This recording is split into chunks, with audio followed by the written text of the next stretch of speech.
Ons lewende Here, U het ons woorde van lof gehoor, U het ons harte gehoor, Here, en ja, ons het so baie dinge gesing vir U, ons het so baie dinge gesê, die koning is hier. Gees van God, ons het U gevra om in ons te werk en hier in ons midde te werk vanaand in hierdie week wat kom. Here, so ons besing U lof, dankie dat U goed is, dankie dat as ons dink aan U, as ons U naam op ons lippe neem, Here, dat ons daaraan dink dat ons dit mag doen, dat ons hierdie verniet suurstof wat ons inasem mag gebruik om te sê, Here ons God, dat ons kan bewus wees daarvan, Here, dat ons in U heilige teenwoordigheid is, nie net hier in die kerk nie, maar môreoggend as ons opstaan, Here, as ons op ry op pad werk toe, as ons môreoggend by die huis kom, as ons met ons gesinne gesels, as ons interaksie hê môre die dag met mense, dan weet ons is in die teenwoordigheid van die heilige Here. Here, ons sê vir U, dankie dat U gekom het vir ons.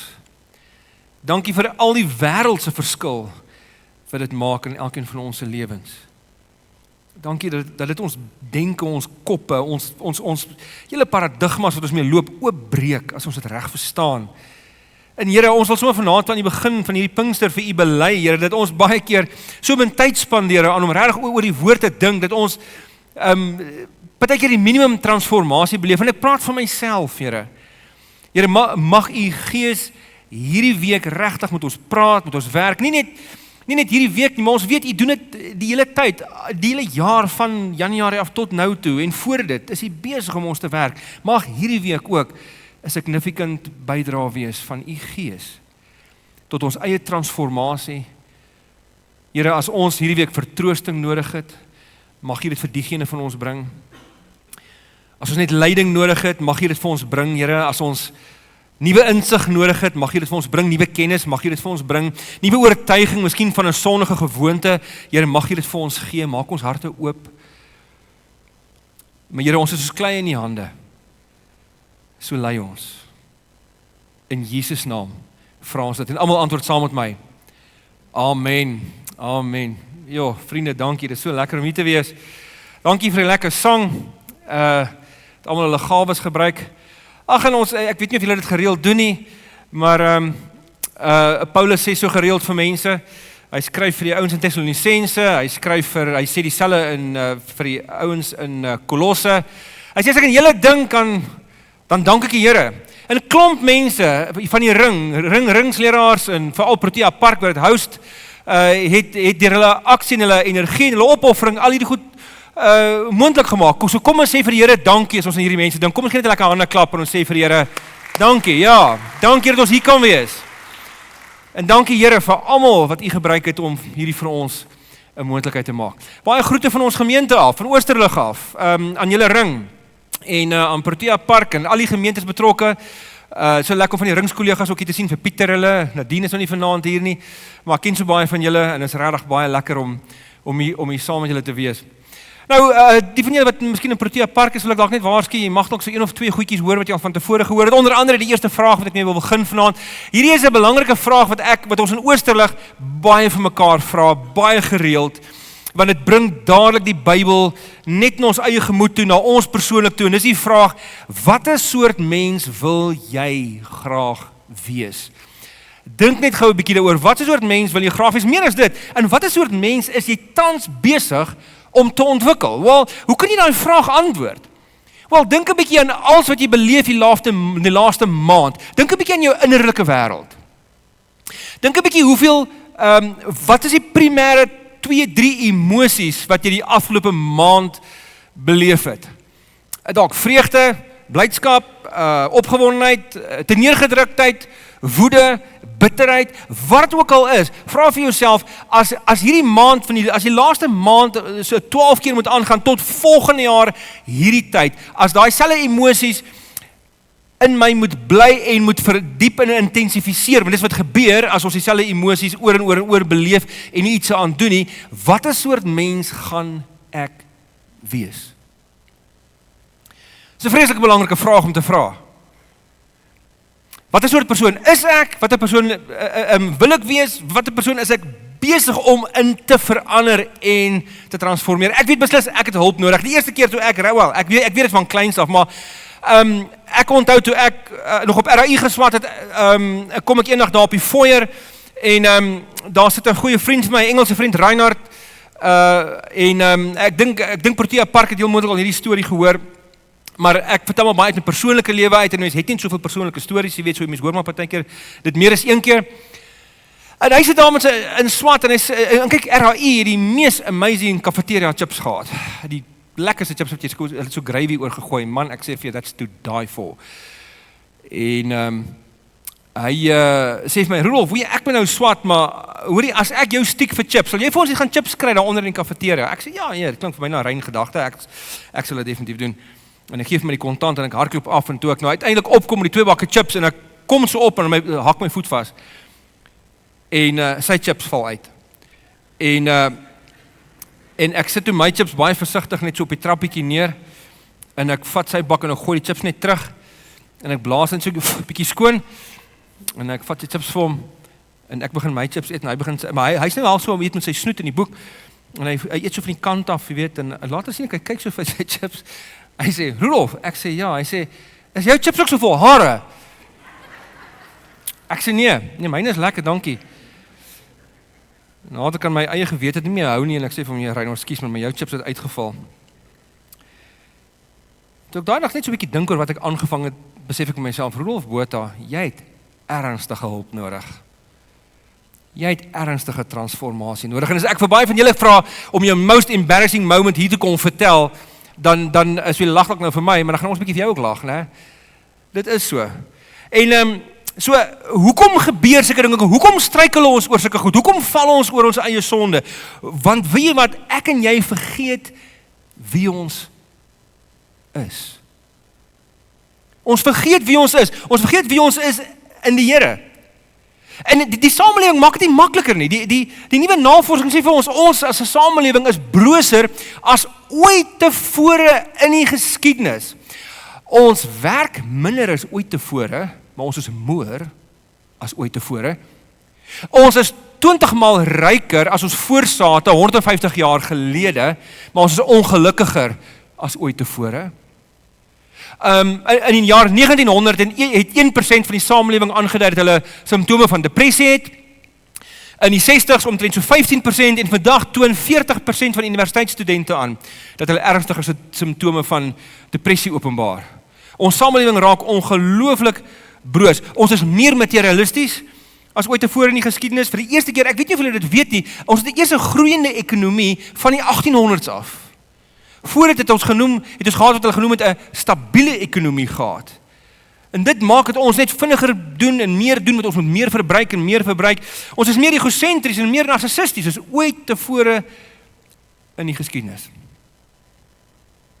So dit bring ons by nog 'n vraag. In watter soort geestelike familie wil jy graag wees? Want wie jy besig is om te word, is direk evenredig aan met watter mense jy jouself mee assosieer. Watter community jy toelaat om die hoofinspraak in jou lewe te hê. Jy kan sê jy's 'n kind van die Here en jy's lief vir die Here en alles, maar as jy nie toelaat dat die mense van God en 'n regte gesonde community jy beïnvloed nie, dan gaan jy nie ooit wees wat jy regtig kan wees nie. Ons vergeet wie ons is en wie ons word is direk gekoppel aan die mense met wie ons assosieer. En dit bring ons vir vanaand se teksgedeelte. Voor ons dit lees, net 'n stukkie agtergrond daaroor. Ons gaan hierdie week 'n bietjie besig wees uit Lukas, die skrywer Lukas, maar veral in Handelinge. Ons gaan hoofsaaklik met Handelinge besig wees. Ek is eintlik nog opgewonde. Ek het nog nooit van tevore 'n Pinkster uit Handelinge gedoen nie. In jare terug is dit eintlik een van die boeke wat ek nogal baie studie in gedoen het, nog nooit regtig 'n Pinkster oor gedoen nie. Ek kan nie glo nie. So anyway, hierdie week gaan ons daarmee besig wees. So Lukas leef in 'n stormagtige tyd. Hy leef in 'n moeilike tyd. Die Christene kry swaar. Dis net na die tyd van Nero. Nero is dood in so 68 na Christus. En hy het in die laaste 4-5 jaar van sy bewind het hy die Christene verskriklik vervolg. Volskaalse vervolging het plaasgevind en die Christene het begin om 'n baie slegte naam te kry, nie net in Italië en Rome, Griekeland nie, maar ook in Klein-Asië.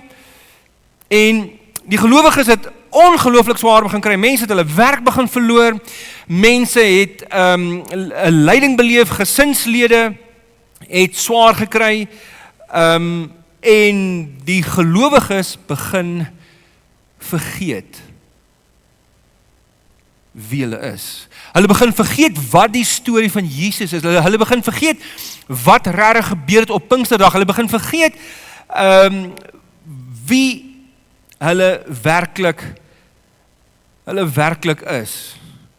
In Timoteus skryf aan Theophilus, Lukas skryf aan Theophilus, wat 'n gesofistikeerde persoon is, en hy skryf aan gesofistikeerde mense. Lukas het die moeilikste Grieks in die Nuwe Testament. Want hy skryf aan gesofistikeerde mense, maar die Lukas Evangelie en Handelinge is 2 skokboeke. Albei is Lukas geskryf, is 2 volumes van dieselfde skrywer, Lukas. Hy's 'n dokter gewees, en hy wil eintlik hierdie mense, die rykes raak, baie vinnig gemaksigtig. Hulle vergeet makliker regtig wie hulle is. Die Bybel waarsku ons teen rykdom om daardie rede. Soos mense soos ek en jy, aan wie Lukas en Handelinge geskryf is. Dis 'n skok evangelie en dis 'n stukkie skokgeskiedenis om Christus se identiteit reg te verstaan. Want as jy mense nie skok nie, dan dink hulle nie. Hulle verander nie regtig nie. So Lukas, in hierdie tyd tel Lukas sy pen op. En hy begin skryf. En waar begin hy?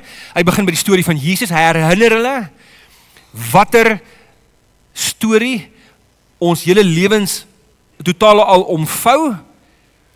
Hy help ons om te verstaan wie ons veronderstel is om te wees. Hy herinner ons wat gebeur het met Pinksterdag. Hy wys vir ons die geskiedenis van die vroeë kerk, hoe dit onder leiding van die Heilige Gees. Lukas is die evangelie van die Gees.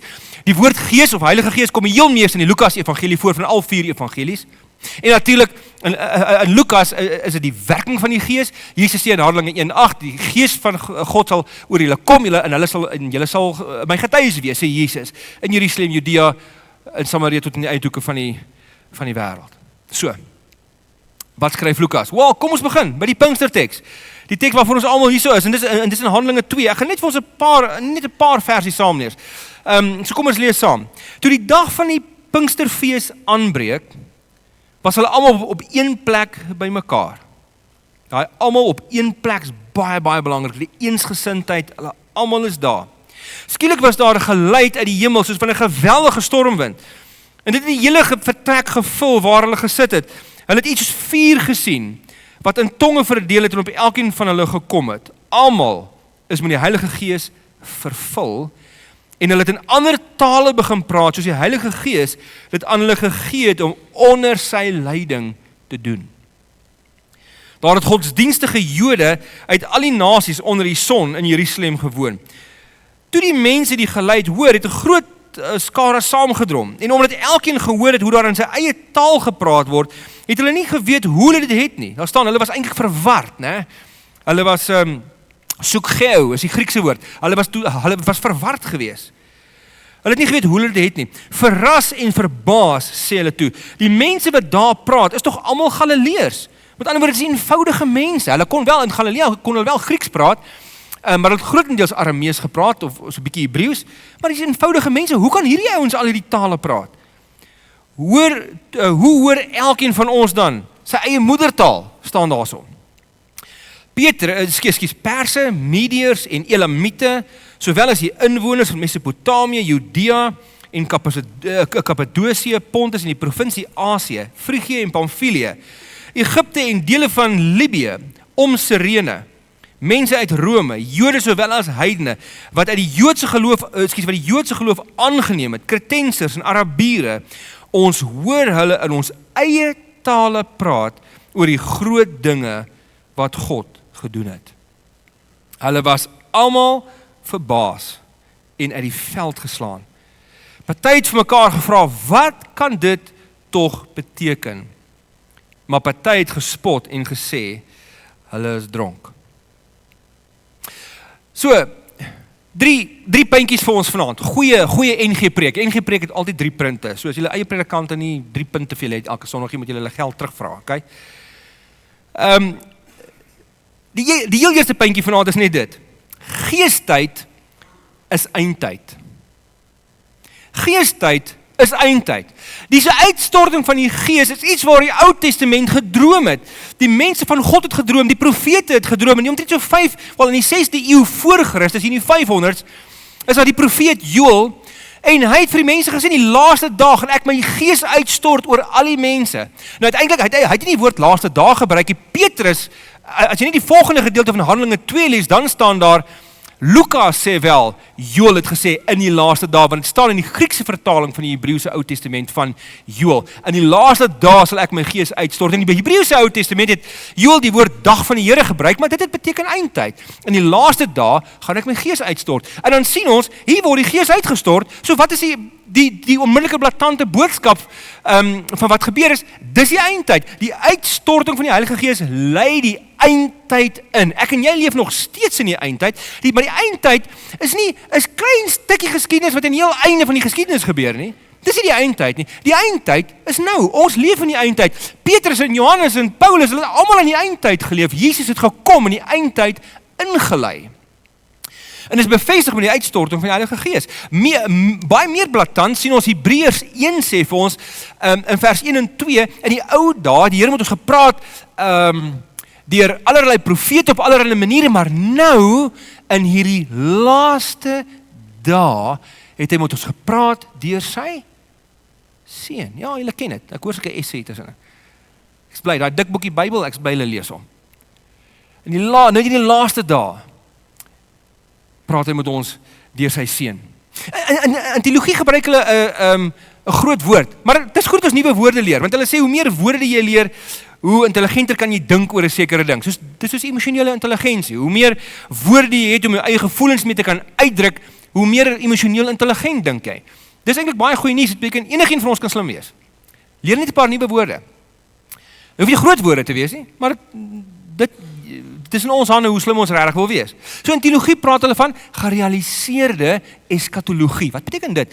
Eskatologie beteken eintlik net die leer oor die einde. Eskaton is einde, of eskatos, einde, en logie kom van logos of woorde oor die einde. Dis al wat dit beteken.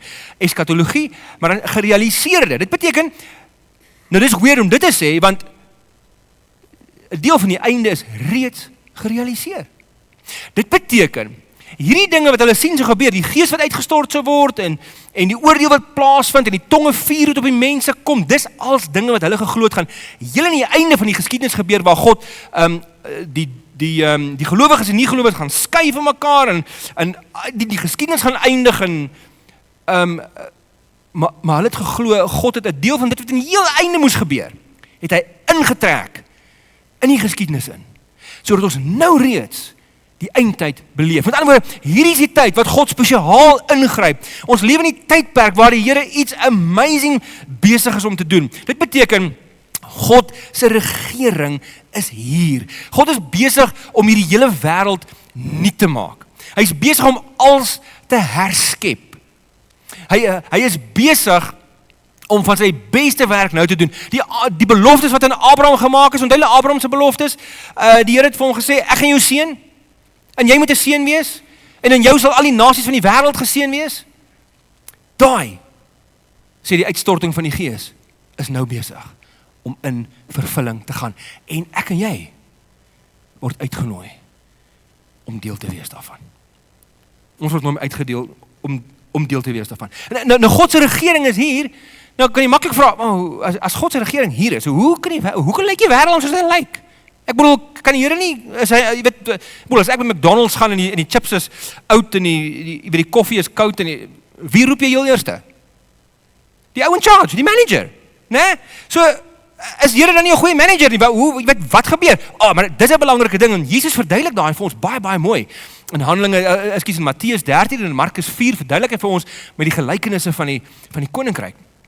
God se regering is hier, maar dit is nog nie voltooi nie. Dit sal eendag voltooi word wanneer Christus weer kom. Daarom kom mense tot geloof deur die werking van die Gees, maar nie almal nie. Mense word genees, maar nie almal nie. Daar gebeur wonderlike goed in ons lewens, maar ons verloor ook ons werk.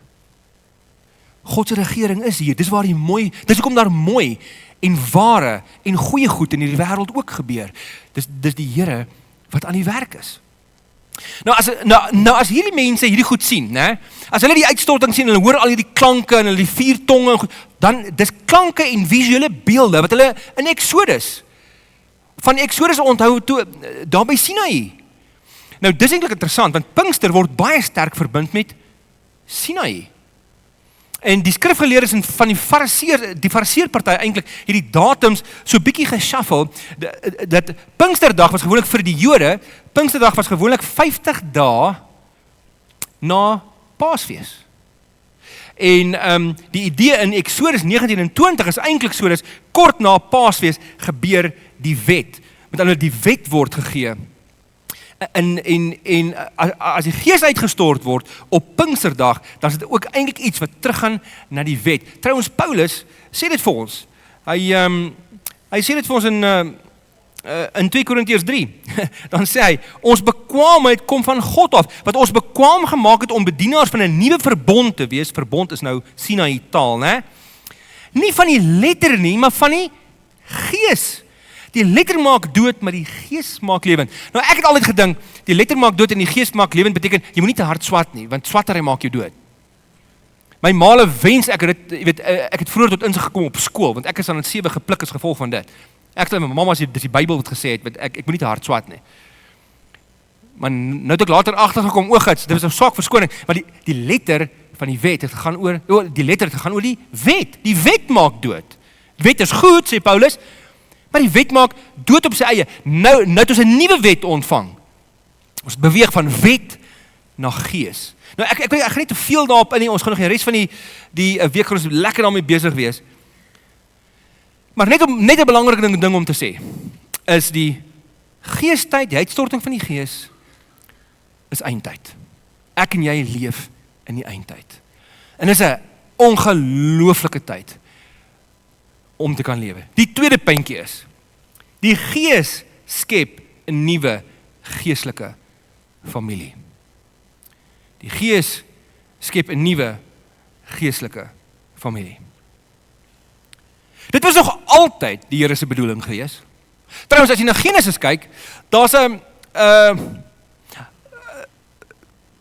ons besef nie hoe geweldig universeel is Genesis 1 tot 11 nie. Met ander woorde, hoe sluit dit almal in? Mens kom dit agter as jy die Genesis skepingsverhaal vergelyk met al die ander ou skepingsstories van die ander godsdienste. Die Akkadiërs het hulle geskiedenis so geskryf dat die gode het die Akkadiërs eerste geskep. Die Babiloniërs het hulle storie so vertel, die gode Marduk en Tiamat, hulle het die Babiloniërs eerste geskep. Die Sumeriërs het vertel dat die gode het die Sumeriërs eerste geskep. Maar wat sê Genesis? Die Here het die mens geskep. Daar's nie rasse nie. Die Here het bedoel om almal in te sluit, om die mens te skep. En dan kom hy na Abraham toe, en hy maak hierdie belofte, hy sê, Abraham, ek gaan jou seën, jy gaan die vader wees van wat? Van Israel? Nee, van alle nasies. Dit was nog altyd die Here se droom. En die Gees sou dit 'n realiteit maak. Nou, en reg in die Ou Testament is Israel is ongehoorsaam.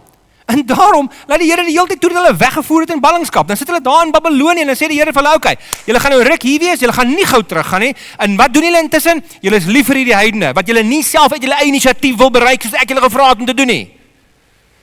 So julle moet nou, sê Jeremia 29, bid vir hierdie stad, bid vir jou vyand, lê boorde aan, plant wingerde.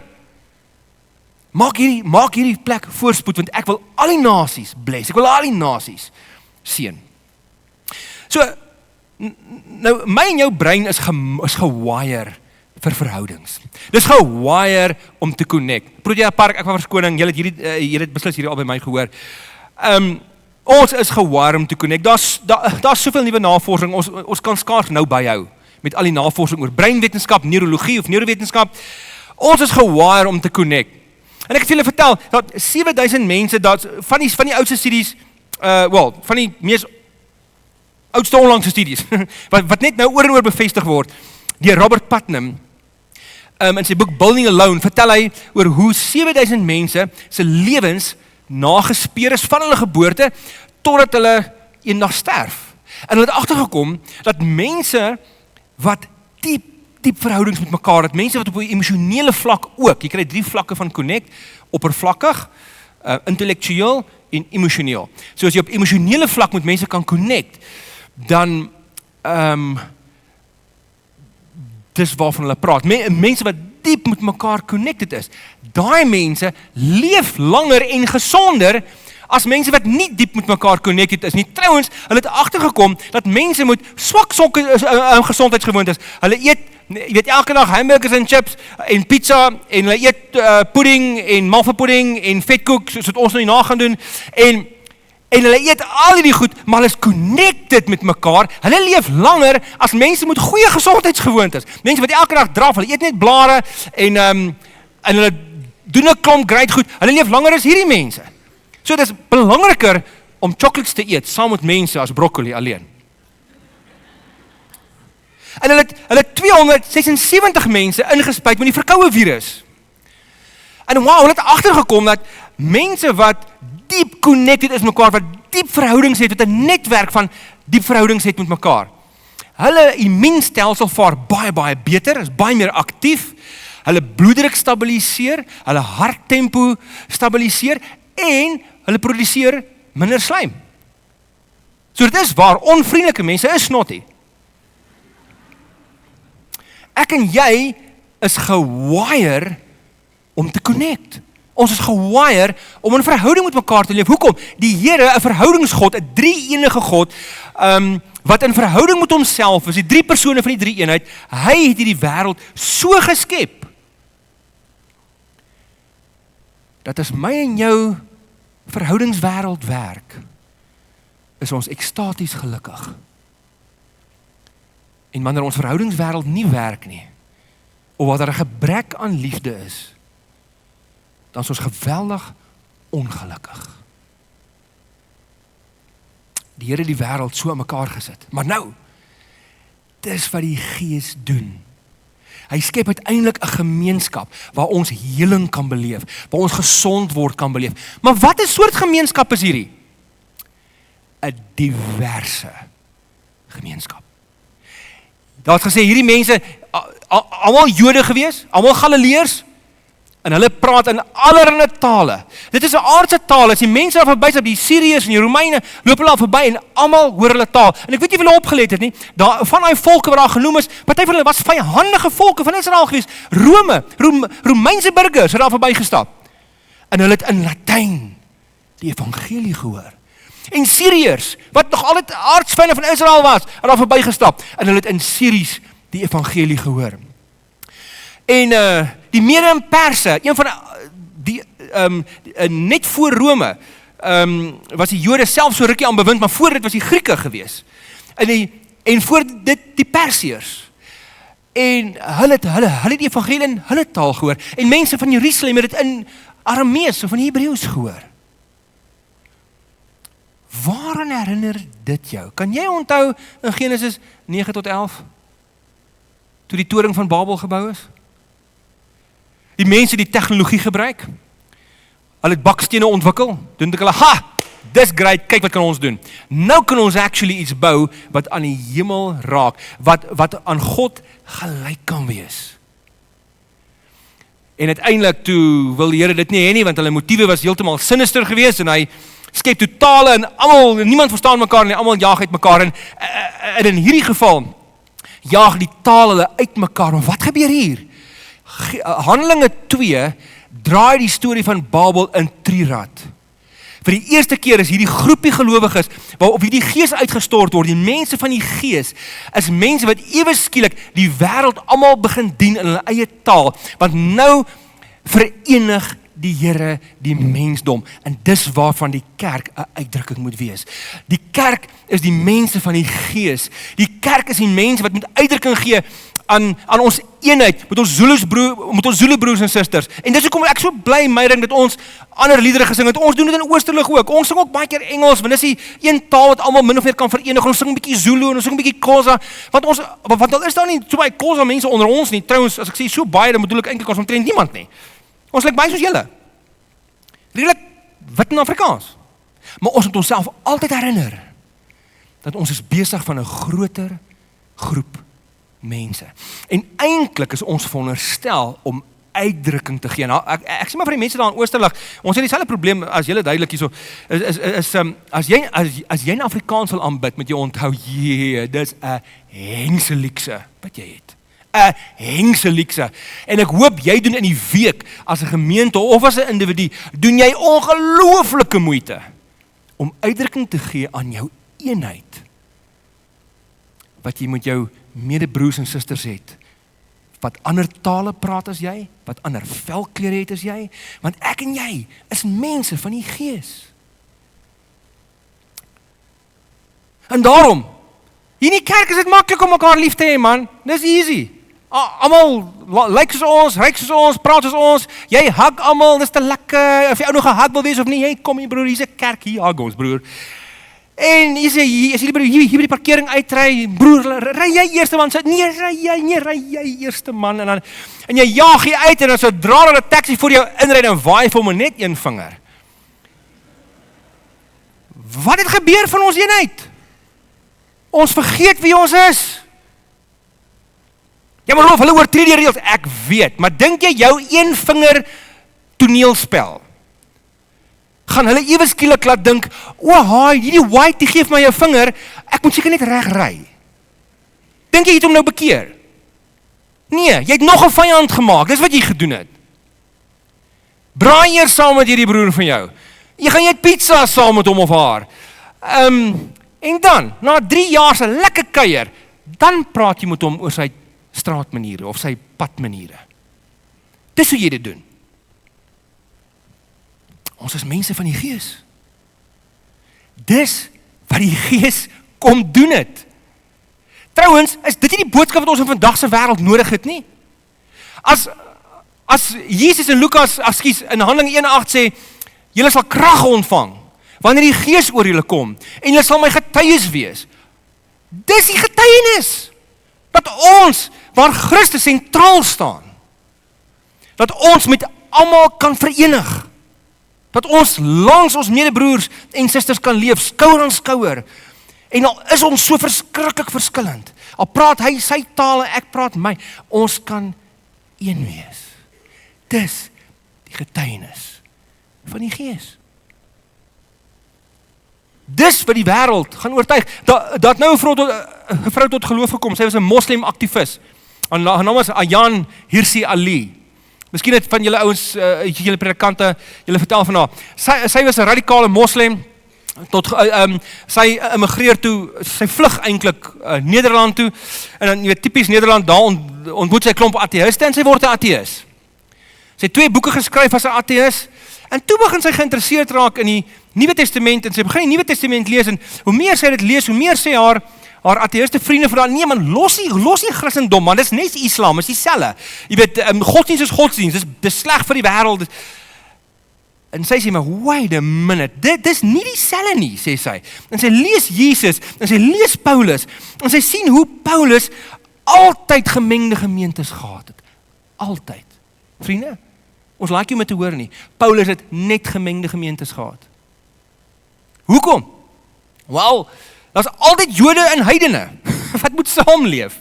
En die Jode het weird gewoontes gehad. Hulle het hande wat rituele gehad, hulle het goedjies gemurmureer voor hulle geëet het, en alles. En die heidene wat hulle gedoen, hulle het nie geëet. Nou kom hulle saam. Nou sê die heidene, wat nou Christen is. Okay, Jode, vandag doen ons julle dingetjie, en dan eet ons lekker saam. En môre sê die Jode, okay, ek wil my dingetjie doen, maar ek gaan dit nie vandag doen nie. Vandag doen ons dit soos julle. Dis wat hulle moes doen. Daar was altyd konflik gewees. En Paulus sê nooit vir hulle, hoorie man, aanbid maar apart. Ek sien julle struggle vreeslik. Hy sê vir hulle, not a tikkie, julle is een in Christus. Get with the program. Leer om met mekaar saam te leef. Dis waar jou groei lê. Vriende, hierdie is so basic. Hierdie is nie eens, dis nie eens bietjie kontroversieel nie. Dis so basies aan die Christelike evangelie. Dit is wat die Here vir ons gee. Hy reverse liewer Babel agterste voorom.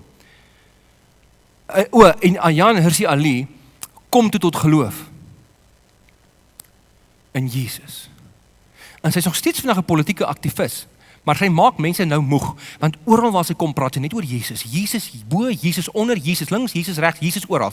Dan vra hy, hoekom praat julle so baie oor Jesus? Hierdie is 'n politieke vergadering, en sê sy vir hulle, want Jesus is die enigste hoop vir wêreldvrede. Jesus is die enigste hoop vir eenheid. Lees die Nuwe Testament, sê sy vir hulle. So vriende, as ons 'n getuienis wil lewer in hierdie wêreld, die getuienis van die Gees, dan moet jy vir jouself vra, hoe gee ons uitdrukking aan eenheid? Hoe gee ons uitdrukking aan ons verhouding met armer mense? En daarom is, ek raak sielsongelukkig as mense sê, as dit kom by welsyn, ons moet eers ons mense help. Goeie ding is mense, het jy nie die Nuwe Testament gelees nie? Daar is nie meer 'n ons mense, daar is 'n ons mense, maar dis nie meer wie jy dink nie. Daar's 'n nuwe ons mense. Die krag van die evangelie kom nie tot uitdrukking wanneer swart help nie, of wit help nie. Die radikaliteit van die liefde van God kom juis daan te voorskyn wanneer jy oor die grense beweeg. Dis die krag van die evangelie. Dis hoekom jy krag nodig het. Geloof my, ek kom baie keer in Tembisa, en dit is nie maklik nie. Ek het krag nodig vir dit. Dit is nie lekker altyd nie. En voor ek Tembisa toe gaan, dan sê ek vir die Here, ek doen hierdie net vir u. Regtig, ek het nie lus nie. Dis nie dat ek nie vir hulle lief is nie, ek het wonderlike vriende daar in Tembisa. Maar hulle praat nie my taal nie. Nou moet ek in Engels gaan preek. En hulle verstaan nie my grappe nie. En hulle verstaan nie my voorbeelde nie. En ek moet hard probeer, en is moeite, en die kerk is so 'n sinkkerk, jy sweet jouself siek in daai plek.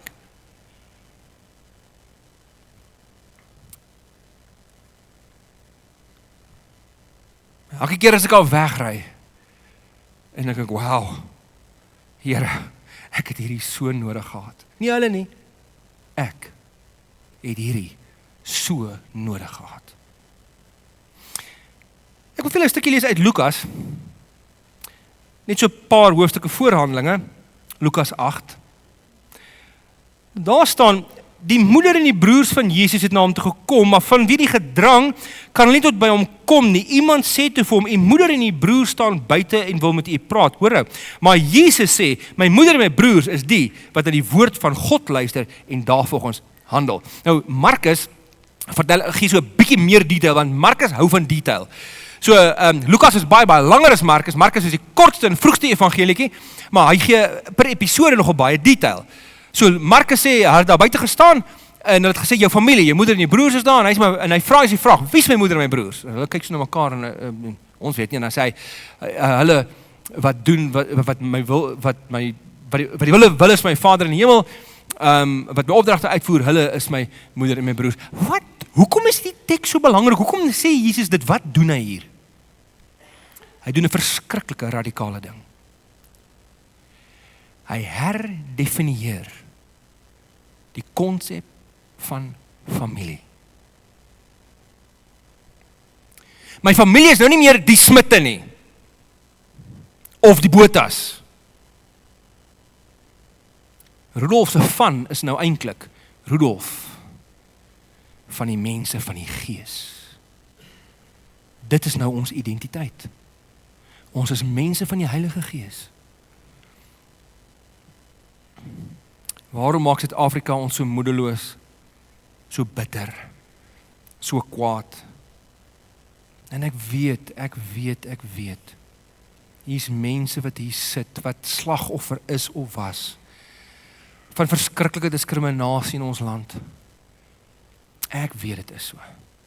Maar moenie vergeet wie jy is nie. Jy is nie die eerste persoon teen wie daar gediskrimineer word nie. daar's baie ander voor jou.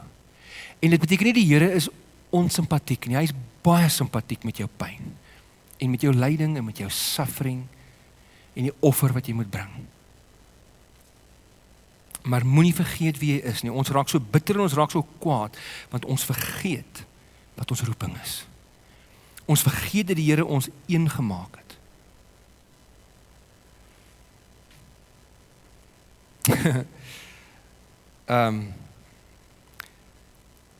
Ons vat partykeer predikantespanne en van ons eie gemeentelede ook daarna Tembisa toe en jou perspektief verander heeltemal as jy eers begin uitdrukking gee in die eenheid met ander vriende in jou omgewing wat nie soos jy is nie. En so ons vat baie keer Tembisa toe. Trouwens laas naweek het ons 20 van ons gemeentelede Tembisa toe gegaan. Hulle daar oorgeslaap vir 2 aande en net bietjie met ons gelowige familie daar gekuier en connect. En die een keer is dit nou ook so en ek gaan saam en ek moet trouwens die hele ding daar by die Tabernacle Church of Christ in Tembisa moet ek die groep mense daar lei, maar ek sien die heel laaste taxi, ons laat mense so toe ry in taxis, hulle ry nie met hulle karre so toe nie, hulle moet met taxis daar kom. En die meeste mense is toe nou al daar, nou hier sit ek sit hier in die laaste taxi, en ek sien, my gids, ek moet 5 uur daar wees, en dit is laat, ek weet nie of ek betyds gaan wees nie, en ek sit hier en dink taxis, en ek staan hier in spitsverkeer, natuurlijk is dit 5 uur, spitsverkeer hou in Pretoria, en ons by die verkeerslig, en dis 'n lang tou karre, en ek dog, hier gaan ek dit maak, en weet julle wat, nou, gelukkig, het hierdie taxi-drywer vir my, visie gehad. En sy visie was goeie kliëntediens. En maat, hy gaan nou uit die tou uit, en hy is hier af op die grondpad, hy sien net stof, almal toet vir hom, en hy is daar voor druk hy, en ek sê net, yes man, ek is so bly, hierdie ou gee 'n goeie diens, en jy is sommer kwaad vir die BMW wat toet, ek wil ons sommer, hey man, gaan jy weg, dis my taxi hierdie, hoor jy? Jy voel sommer anders.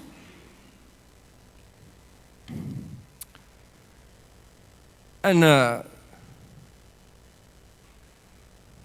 kom een keer in Zandspruit, nog voor ek daar kom, ek ontmoet 'n goeie vriend van my, ons word goeie vriende, Edward Ngongo, hy het daar in Zandspruit in informele nedersetting gebly, en ek het sommer net nog 'n kuier op donderdagoggend, en ons dag so begin, dan eet ons ontbyt saam, en dan gesels ek met hom, ons kuier met mekaar, en kom net vra oor hoe hulle leef, en hoe hy voel oor Suid-Afrika, en oor die land, en alles, en uiteindelik sê hy vir my, sê my, Rolf, as jy nou regtig wil leer ken, hoekom kom bly jy nie 'n naweek by my aan my shack? Dis nou in 2004 wat hierdie nou gebeur.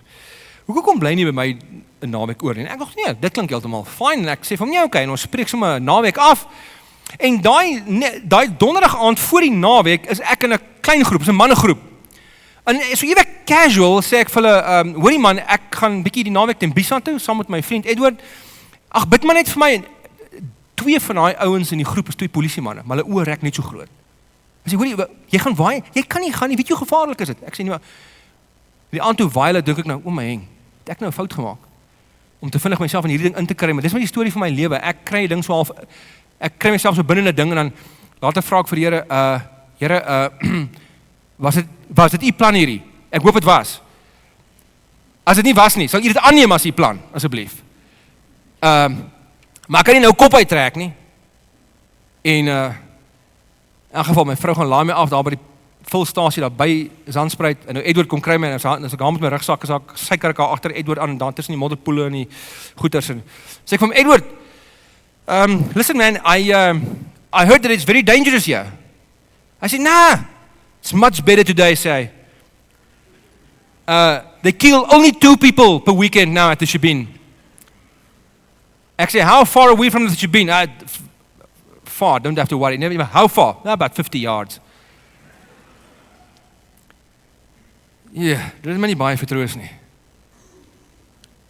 Maar ek was baie gou vertroos geweest. Nou kyk, Edward het so 'n bietjie ontwikkel as 'n celebrity hierdie naweek, want dit is die eerste keer ooit wat hierdie mense iemand van 'n ligte kleur sien oorslaap het in 'n informele nedersetting. So hulle staan almal die volgende Saterdag tou om te kom kyk na die real life whitey wat hier saam met Edward bly. Maar hulle almal ontvang my so gasvry en hulle kan nie glo iemand het net kom kuier nie. En al antwoord, ek het nie probeer slim wees. Ek het maar net altyd gesê, wel ek kom net vir my vriend Edward kuier. Ons stap nou al 'n maande lank 'n pad saam en ek kom kyk hoe lyk sy huis. Hulle kan nie glo ek slaap oor nie. En een van hulle se naam is Tabo. En Tabo vra vir my, hoorie, maar hy bly in 'n shackie net om jou hoek. Wil ek nie net gou later die oggend by hom kom koffie drinkie. Maar nou ken ek hier die ouens nie. Nou kyk ek so vir Edward. Weet is die ou kosher, jy weet.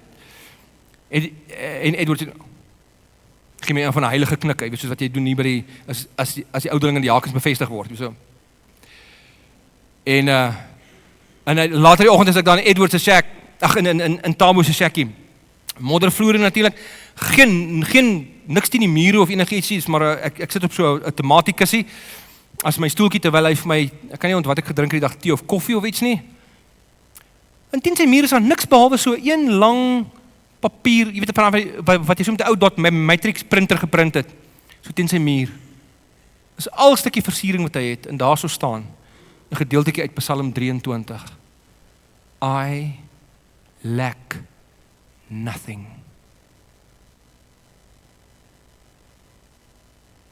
Ek kom niks kort nie. En ek staar na daai ding en ek sê vir die Here so half my gedagtes, Here, hoe is dit moontlik?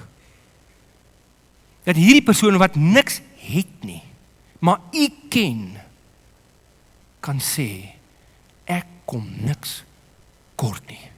En ek wat alles het, is so ontevrede en ek vra vir nog. Hoe nodig het ek nie vandag vir Tabo nie. Dankie dat U Gees uitgestort is op beide van ons. Dankie dat ons 'n eenheid kan wees. Dankie dat U Gees vandag die leermeester was deur hierdie persoon, want sien, hier's hoe die Here ons heilig kry. Daar's sekere insigte waartoe ons nooit sal kom as ons net meng met mense soos onsself nie.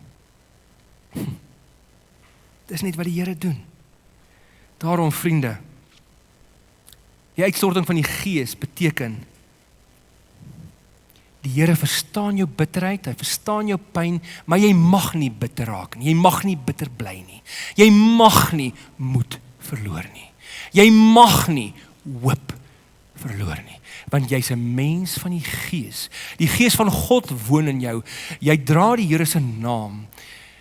Jy is veronderstel om uitdrukking te gee saam met al die broers en susters vanaand hierso. Saam met my aan die eenheid van die Here. Vyande kan vriende raak. Dis vir die uitstorting van die Gees beteken. Maar gits, ek moet klaarmaak. Die laaste puntjie. Saam is ons God se kosbare skat. Dis regtig so. Jy kan kyk na die taal wat die Bybel gebruik van die Ou Testament af tot in die Nuwe Testament. Hoe die Here sê, ek kies julle uit, ek maak julle my mense en julle gaan vir my kosbaar wees. Daar's 'n mooi stukkie in Eksodus 19 by Sinaï wat verbind word met Pinkster. En nie net in die Nuwe Testament, maar ook in die Joodse Ou Testament het hulle Pinkster gevier, brode gebak en graanoffers gebring en alles. As jy wil die offers wil lees Levitikus 1 tot 7, daar's 5 offers wat hulle gebring het: 'n brandoffer, graanoffer, vreesoffer, skuldoffer en 'n sondeoffer. En jy so op Pinksterdag het hulle graanoffers en brode gebak en graanoffers gebring. En daar's hulle by Sinaï en die Here sê vir hulle die volgende in Eksodus 19. Hy sê, as julle my gehoorsaam en julle aan my verbond hou, sal julle uit al die volke my eiendom wees, 'n koninkryk wat my as priesters dien in 'n gewyde nasie. Nou, ek is vriende met Chris de Wet. Hy's prof in Bybelwetenskap by Tikkies.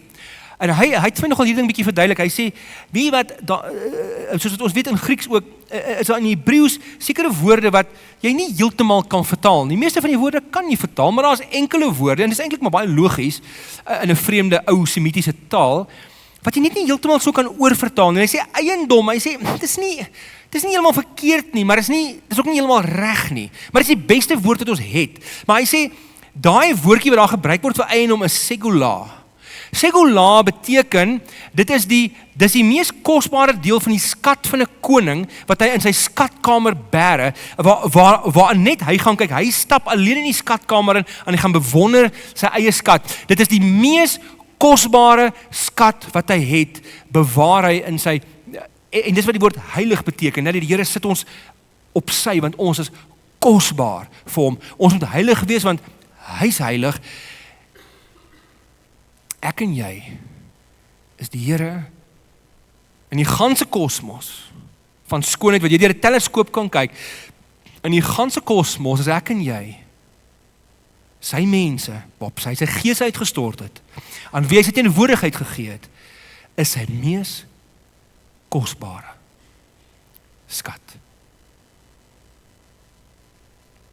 As jy wonder wie hy is, jy hoef nie 'n gap jaar te gaan doen in Londen om agter te kom om jouself te ontdek nie.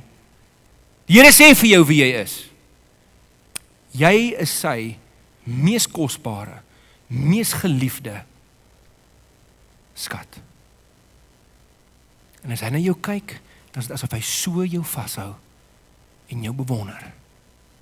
Nie omdat ek en jy so cool is nie, maar omdat hy 'n God van liefde is ons by een of ander rede vir hom kosbaar. Mag jy dit 'n bietjie oordink ook. Wanneer jy self weer swaar kry gaan, ons gaan 'n bietjie oor swaar kry môre aan praat, want die Handelinge kerk het deur woeste storms gegaan. Ons gaan môre aan 'n bietjie kyk, wat maak jy met swaar kry? En wat is die teenvoeter vir al hierdie goed? Jy is die Here se segula, sy skat. Miskien sit jy vanaand sonder werk. Asseblief onthou dit. Moenie vergeet om jou CV uit te stuur nie, maar totdat jy werk kry, onthou hierdie. Jy is God se skat. Miskien is jy pas deur 'n egskeiding en jy voel verraai. Onthou net hierdie. Die Here is met jou. Jy is sy skat. Miskien was jy in 'n ernstige motorongeluk, of miskien het jy 'n diagnose gekry van die dokter wat jou verras het, wat vir jou onaangenaam is. Onthou asseblief hierdie. Jy is die Here se kosbare skat.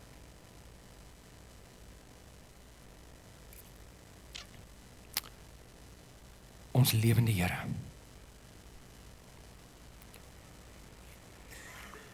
Here, ons kom na U toe met so 'n diepe afhanklikheid. Here, ons weet dat ons so nodig het om hierdie boodskap te hoor vanaand. Ek self weer van vooraf, Here, ek het so vir myself gepreek weer vanaand. Here, mag ons almal as broers en susters om U woord sit en mag ons almal dit nie weerstaan nie. Mag ons U gees nie bedroef nie. Here, help ons om te onthou dat ons U kosbare skat is, maar wat gekies is vir 'n bepaalde doel en vir 'n bepaalde getuienis en vir 'n bepaalde stem in hierdie wêreld. Help ons om getrou te wees. Dankie dat ons vir U kosbaar is. Dankie dat U die prys aan Golgotha betaal het om dit in ons te demonstreer. Ons sê vir U dankie. En Here, as ons nou vir U sing, vir nou en vir altyd, dan herinner ons onsself daaraan dat U groot is, dat U ons roep, en daarom loof ons U, Here, vir 'n ewigheid en vir 'n ewigheid en tot in ewigheid. Sal ons U naam loof. Ons sê vir U dankie in Jesus naam, en almal antwoord saam met my.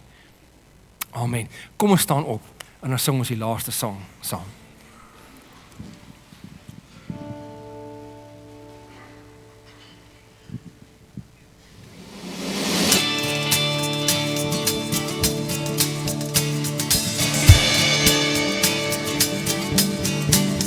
In die môre, in die aand, in die goeie of die kwaad, in die somer, in die seer, storm weer, sal ek U loof, vir nou en vir altyd. Daar is altyd nog 'n rede om te jubel in die Here. Kom wat wil in hierdie lewe, sal ek weg met lofgebede. Ek sal U loof, vir nou en vir altyd. Oh, vir nou en vir altyd. Oh, loof die Here, wat bring hom Here. In elke seisoen sal ek roep en juig in my redder. Sing halleluja, saam met die engele. Die lof sal nou vloei uit my hart, vir nou en vir altyd.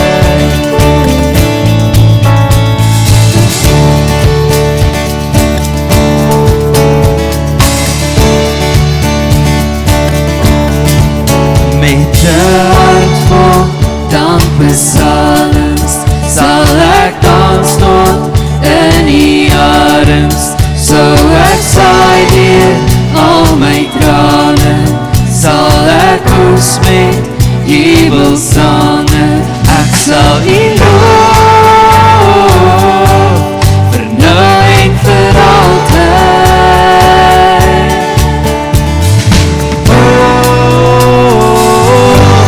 Vir nou en vir altyd.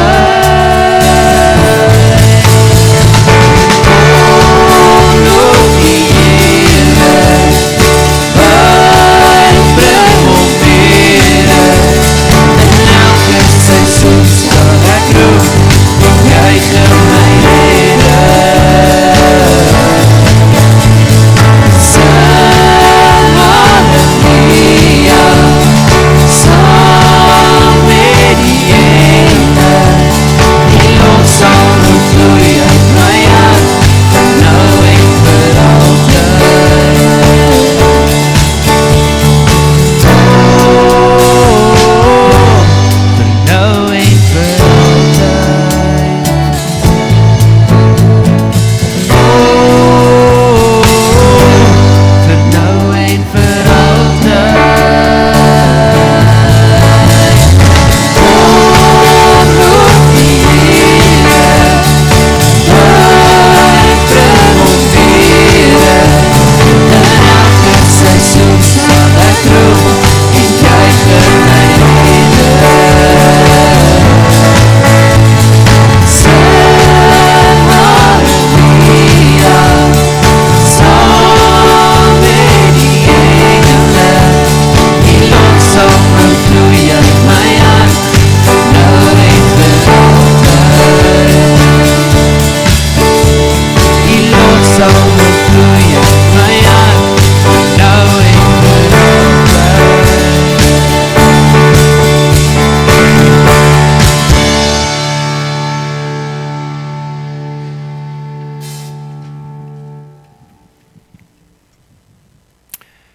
Omdat ons die Here se mense is, omdat ons mense van die Gees is, omdat hy sy eie teenwoordigheid vir ons gegee het, seën hy ons, is ons in posisie, sy geseëndes. En dis waarom ons elke Sondag die seën uitspreek. Want maak nie saak wat ons droog maak nie, of wie ons is nie, wat ons aanvang nie, wat ons beleef nie, niks kan sy seënskap, nie seunskap nie, dit ook, maar seën van ons wegvat nie. By ons gemeente het ons die gewoonte om ons hande net so uithou as 'n simbool van ontvangs. As julle dit wil, kan julle dit saam met my doen, terwyl ek die seën vir ons uitspreek. Die genade van ons Here Jesus Christus en die liefde van God ons Vader en die kragtige en liefdevolle werking, teenwoordigheid, nabyheid van die Heilige Gees is met julle elkeen en almal sê Amen.